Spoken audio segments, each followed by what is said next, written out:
Manali bus stand पासून 250 metre अंतरावर तिबेटी मठ मनालीमधील मॉल जवळ आहे.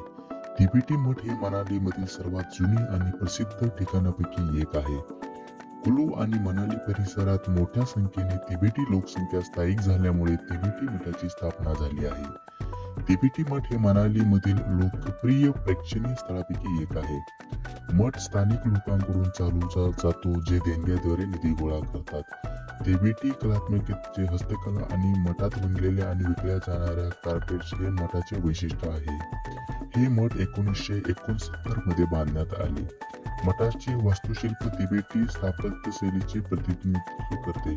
त्याची रचना रंगीन भित्तिचित्रांनी केली आहे. मठात भगवान बुद्धाची मूर्ती आहे. या मठाची वास्तुकला पूर्वीच्या मठापेक्षा आधुनिक शैलीची प्रतिकृती बनवते. सूर्यफुलाच्या मधोमध स्थित मठ रात्रीच्या वेळी प्रकाशाच्या दिव्याने उजळतो.